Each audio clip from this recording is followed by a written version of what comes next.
Welcome to our show. Today we're diving into a fascinating topic that has puzzled humans for centuries: the origin of the universe. Our guest is an expert on this subject. Can you tell us what first sparked your interest in this area? Thank you for having me. It all started when I was a child. I was endlessly curious about how the universe came to be. I'd ask everyone I could think of, my parents, my teachers, even TV shows. They all told me the same thing. It all began with this massive explosion called the Big Bang. Wow, that's quite a concept for a child to grasp. Did that explanation satisfy your curiosity? Not at all. In fact, it sparked my imagination even more.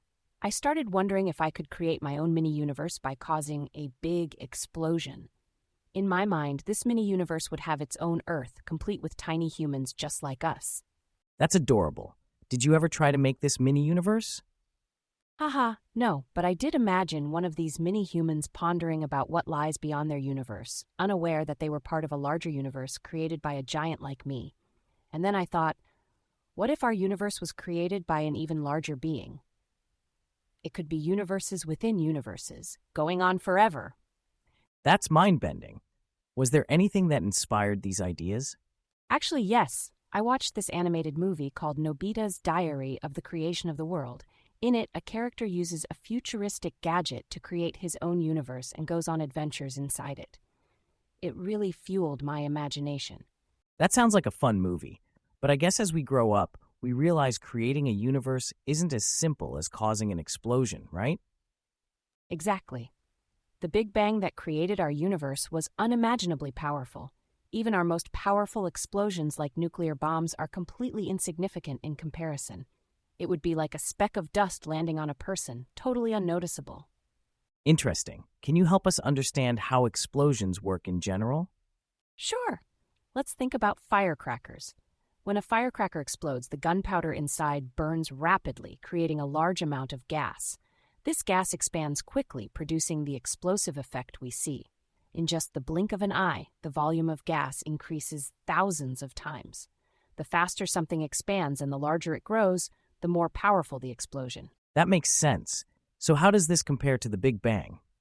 Well, in the first minute after the Big Bang, the universe expanded rapidly to a size of 16 trillion kilometers. That's 5 times the size of our solar system. Imagine going from a tiny point too small to see even with a microscope to that size in just 1 minute. That's an expansion of 10 to 40 times in 60 seconds. I can't even wrap my head around that. What about the temperature during this expansion? It reached an incredible 10 billion degrees Celsius.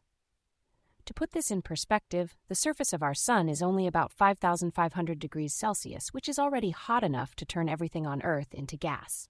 The Big Bang was on a whole different level. That's incredible. Did the universe stop expanding after that first minute? Not at all. It has continued to grow for nearly 13.8 billion years, becoming the vast cosmos we see today. Think about a spring. The tighter you compress it, the more forcefully it will bounce back when released. That's kind of like what happened with the universe. So if we could go back in time, what would we see? If we could control time and make it flow backwards to 13.8 billion years ago, we would see the universe compressed to an unimaginably small size, about 1/billionth the size of a proton.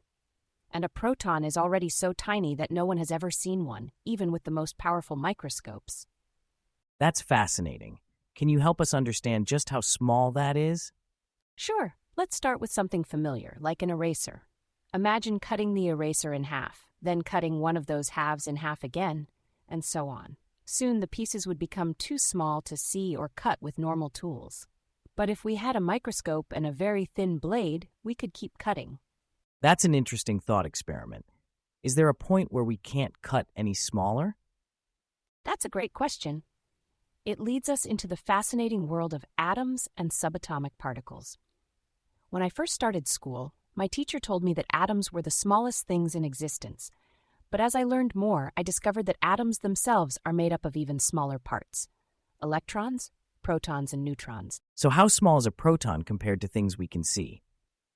Let's use a lollipop to help visualize this. Imagine we have a lollipop in front of us. If we enlarged it until we could see the atoms on its surface, It would have to be the size of the Earth. And at that scale, a single atom would be about the size of our original, unenlarged lollipop. That's mind-blowing. But I guess even at that scale, we still can't see the parts of the atom. Right. We'd need to keep enlarging. If we expanded our atom until it's as big as a football field, we'd see something about the size of an ant in the center. That's the proton and neutron. The electrons would appear as tiny points zipping around the field. And to think the universe started even smaller than that. Can you put that into perspective for us? Absolutely. Remember, at the moment of the Big Bang, the entire universe was compressed to 1/1000th the size of a proton. If we enlarge that point to the size of an ant, our lollipop would have to be enlarged to tens of thousands of light years across, bigger than the Milky Way galaxy. I'm speechless. Can you explain what a light year is? Of course. A light year is the distance light travels in a year.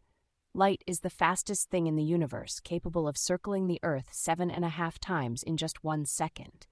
And the Big Bang expanded from this unimaginably tiny point to 5 times the size of our solar system in just 1 minute.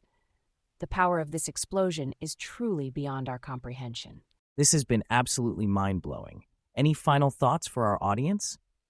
I just encourage everyone to share this knowledge with their friends. Let them join you in the joy of learning about our amazing universe. There's so much wonder out there, and understanding even a little bit about it can be incredibly exciting. Thank you so much for sharing your knowledge and enthusiasm with us today. I'm sure our audience is as amazed as I am by the scale and power of the universe's beginnings.